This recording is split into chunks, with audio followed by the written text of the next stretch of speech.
اسرائیل کی جانب سے جو اہل فلسطین پر ظلم ڈھائے جا رہے ہیں اس پر کسی قسم کا جشن نہیں منانا چاہیے۔ حالات ایسے نہیں ہیں۔ آنے والے سال میں کیا ہوگا؟ انتخابات کا دورہ ہے۔ خوش آئند ہو ہمارے لیے سال، یہ دعا بھی ہے۔ پاکستان تحریک انصاف کے تقریباً تمام امیدواران جو بظاہر صف اول کی فہرست میں شامل تھے، صف اول کے قائد ہیں، ان کے تمام کے کاغذات نامزدگی مسترد کر دی گئے ہیں۔ یہ جو ہمارے بڑے محترم فرزند راولپنڈی کہا جاتا ہے ان کو، شیخ رشید صاحب، ان کے کاغذات بھی نامنظور ہو گئے ہیں۔ بسم اللہ الرحمن الرحیم۔ ناظرین السلام علیکم، آپ کا میزبان نعیم مصطفیٰ حاضر ہے۔ ابھی کچھ ہی دیر بعد نئے سال کا سورج طلوع ہونے والا ہے۔ رات 12 بجے کے بعد نئے سال کا جشن منا رہے ہوں گے۔ ویسے تو یہ اپیل کی گئی ہے کہ اسرائیل کی جانب سے جو اہل فلسطین پر ظلم ڈھائے جا رہے ہیں اس پر کسی قسم کا جشن نہیں منانا چاہیے۔ حالات ایسے نہیں ہیں، بیماریاں ہمیں گھیرے ہوئے ہیں۔ جاتا ہوا سال جو ہے وہ نہایت کٹھن اور مشکل حالات ہمیں دے گیا ہے۔ آنے والے سال میں کیا ہوگا؟ انتخابات کا دورہ ہے۔ خوش آئند ہو ہمارے لیے سال، یہ دعا بھی ہے۔ لیکن ناظرین، اس وقت جو صورتحال ہے سیاسی طور پر وہ خاصی پیچیدہ ہوتی جا رہی ہے۔ پاکستان تحریک انصاف کے تقریباً تمام امیدواران جو بظاہر صف اول کی فہرست میں شامل تھے، صف اول کے قائد ہیں، ان کے تمام کے کاغذات نامزدگی مسترد کر دی گئے ہیں۔ اور اگرچہ ان کو حق دیا گیا ہے اپیل کا اور وہ ان کے پاس موجود ہے اور وہ جائیں گے بھی، لیکن پی ٹی آئی کے ساتھ ساتھ پاکستان عوامی مسلم لیگ کے قائد،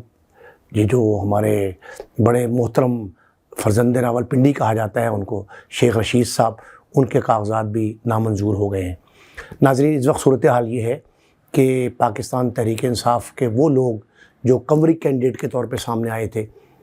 ان میں سے بیشتر یہ امید لگائے بیٹھے ہیں کہ ان کی باری لگ جائے گی اور پارٹی ٹکٹ انہیں ملے گا۔ پارٹی کا نشان بلہ بھی متنازع ہوا ہے، اگرچہ پشاور ہائی کورٹ نے بلہ پی ٹی آئی کو واپس کرنے، کپتان کے ہاتھ میں دینے کا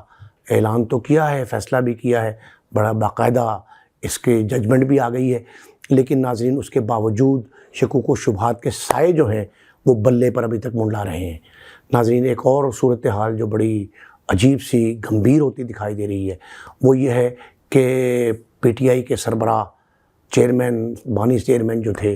عمران خان صاحب، وہ پابند سلاسل ہیں، لیکن ان سمیت تمام صف اول کی قیادت جو ہے ان کے کاغذات منظور نہیں ہو پائے، اور یہ کہا جا رہا ہے کہ اب نشان جو ہے وہ بلہ ہو یا نہ ہو، پی ٹی آئی کا نام ساتھ لگا ہو نہ لگا ہو، عمران خان جس شخص کا اعلان کریں گے، یعنی عمران خان انتخابی نشان بن گئے ہیں پاکستان تحریک انصاف کے، ان کے امیدواروں کے۔ اور یہ صورتحال جو ہے اس پہ 2-3 آراء سامنے آ رہی ہیں۔ پہلی بات تو یہ ہے کہ عمران خان سمیت یہ ڈاکٹر یاسمین راشد، عمران خان اور اس طرح کے دوسرے قائدین جو ہیں، ان کے جو کاغذات مسترد ہوئے اس کی بنیادی وجہ تو یہ بتائی گئی ہے کہ ان کے تجویز اور تائید کنندگان جو ہیں ان کا تعلق متعلقہ حلقے سے نہیں ہے۔ یعنی اگر 131 ایک حلقہ ہے تو جس شخص نے 131 کے پی ٹی آئی کے امیدوار کے کاغذات پرپوز اور سیکنڈ کیے، اس کا تعلق جو ہے 132 یا کسی اور حلقے سے ہے۔ ایک تو یہ بہت بڑا بلنڈر ہے، اور یہ میرا خیال ہے کہ پی ٹی آئی کے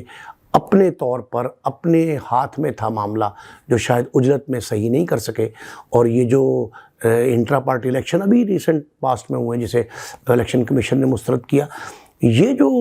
معاملہ ہے اس میں شاید عجلت ہو گئی، اور شاید وہ لوگ اتنے تجربے کار ثابت نہیں ہوئے۔ نئی ٹیم جو ہے وہ شاید کاغذات نامزدگی داخل کراتے وقت جو ہے وہ بہت سارے مسائل کا شکار تھی، اور یہ گو مگو کیفیت تھی کہ یا پارٹی کو لڑنے بھی دیا جائے گا کہ نہیں دیا جائے گا۔ اس وجہ سے شاید یہ تائید و تجویز کنندگان کی جو غلطی ہے، یہ غلطی نہیں، میں سمجھتا ہوں بہت بڑا بلنڈر ہے، اور یہ اس طرح کی بات جو ہے وہ کسی بڑی قومی سیاسی جماعت سے جو ہے وہ اس کی امید نہیں کی جا سکتی۔ ایک تو ناظرین یہ مسئلہ تھا۔ دوسرا یہ ہے کہ کچھ کے مطلب دیکھیں، ان کا 942 روپے کا مسئلہ ہے شیخ رشید صاحب کو، اور کہ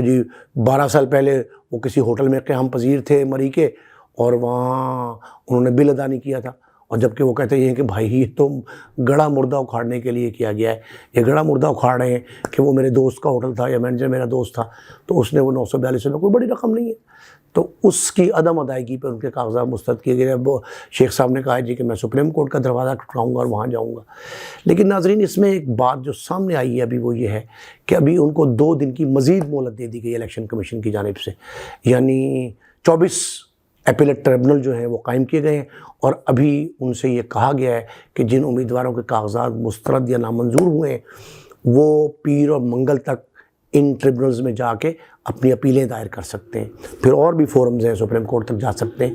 یہ سارے معاملات جو ہیں اس سے شاید ان کی سنوائی ہو جائے، لیکن بظاہر جو بات دکھائی دے رہی ہے وہ یہی ہے کہ شاید پی ٹی آئی کے امیدواروں کو اس انداز سے آزادانہ طور پر لڑنے کی اجازت شاید نہیں دی جا رہی، بلکہ ایک ابھی میں نے سوشل میڈیا پہ دیکھا ہے، ابھی اس کی تصدیق باقی ہے کہ ایک شخص جو ریٹرننگ افسر تھا جس نے یہ کاغذات مسترد کیے گجرات کے حلقے سے اور اس کے گرد و نواح سے، اس کو ڈپٹی کمشنر تعینات کر دیا گیا۔ تو یہ انعامی پوسٹنگ جو دی جا رہی ہیں، ترقیاں ہو رہی ہیں، تبادلے ہو رہے ہیں، اس سے یہ ظاہر ہوتا ہے کہ کچھ نہ کچھ تو ہے جس کی پردہ داری ہے، اور وہ اسی صورتحال کا سامنا پی ٹی آئی کو ہے جو کچھ عرصے پہلے پاکستان پیپلز پارٹی کو بھی رہا، پاکستان مسلم لیگ نون بھی اسی دور سے گزری۔ ہمارے ہاں سیاسی طور پہ ہم ابھی بالغ نہیں ہو پائے شاید، اور یہ سن بلوغت جو ہے نا یہ پتہ نہیں کب آئے گا، تو جس سے ہماری جماعتیں جو ہیں وہ یا ملک کی جمہوریت جو ہے یا پارلیمانی جمہوریت جو ہے وہ پراپرلی پروان چڑھ سکے۔ ایسی صورتحال نہیں ہے جہاں ہم مستحکم جمہوریت کے قائل ہیں، ہونا چاہیے لیکن ہو نہیں پا رہے ہیں۔ تو ایسی صورتحال میں ناظرین بڑا مشکل ہے، یہ دکھائی دے رہا ہے کہ جی شاید پی ٹی آئی کے امیدوار جو ہیں وہ الیکشن میں حصہ لیں، لیکن اب میاں نواز شریف صاحب جس حلقے سے لڑ رہے ہیں وہ اس حلقے میں ان کی مد مقابل تھی یاسمین راشد صاحبہ، صوبائی صدر ہیں پی ٹی آئی کی اور سابق وزیر رہی ہیں صحت کی پنجاب میں، کیونکہ الیکشن وہ ہار گئی تھی اسی حلقے سے جہاں سے اب میاں نواز شریف صاحب کا مقابلہ ہے، لیکن اب اگر وہ الیکشن میں واقعی اہل نہیں ہو پاتی اور کاغذات مسترد رہتے ہیں، پہلے ٹریبونل میں بھی ان کی نہیں سنوائی ہوتی، تو پھر پاکستان پیپلز پارٹی کے اقبال صاحب ایک ان نون سے رہنما ہیں، ان کا مقابلہ میاں نواز شریف صاحب سے ہوگا، اور وہ مقابلہ آپ سب سمجھتے ہیں کس طرح کا ہوگا۔ تو اب یہ بظاہر جو ہے مسلم لیگ نون کے لیے ایک بڑی ہموار راہ جو ہے، وہ میدان جو ہے بالکل صاف دکھائی دے رہا ہے کہ مسلم لیگ نون کے لیے جو ہے وہ خاصا بہتر اور پر امید میدان ہے، اور اس میں باقی جو لوگ ہیں وہ تو شاید بے دست و پا ہوں گے اور شاید ان کی مشکل کس کے ان کو میدان میں ڈالا جائے گا، لیکن مسلم لیگ نون کے امیدوار جو ہیں وہ خاصے حوصلہ میں بھی ہیں، جرأت میں بھی ہیں، اور ان کو جو فیلڈ ملی ہے وہ بڑی ہموار ہے، اور اس ہموار سطح پر ان کی جیت جو ہے وہ یقینی دکھائی دے رہی ہے۔ ناظرین ایک اور بڑی اہم بات ہے، جو بلاول بھٹو زرداری صاحب پاکستان پیپلز پارٹی کے سربراہ ہیں، سابق وزیر خارجہ ہیں اور ایک بڑے خانوادے سے ان کا تعلق ہے، تو بلاول بھٹو زرداری صاحب نے بہت شروع میں یہ کہہ دیا تھا، ابھی انتخابی مہم شروع نہیں ہوئی تھی، ابھی جو ہے وہ حکومت ختم ہی ہوئی تھی، نگران دور قائم ہوا تھا، تو اس میں یہ کہا تھا انہوں نے کہ لیول پلینگ فیلڈ دی جائے۔ تو وہ لیول پلینگ فیلڈ ایک مخصوص جماعت کو تو ملتی دکھائی نہیں دے رہی، اور وہ بہت جو ہے وہ پس زندان بھی ہے، پس پردہ بھی ہے اور پس دیوار بھی ہے۔ تو یہ جو صورتحال پی ٹی آئی کے لیے ہے یہ یقیناً مشکل ہے، گمبھیر ہے، اور ناممکن حد تک جو ہے وہ لیول پلینگ فیلڈ ہے۔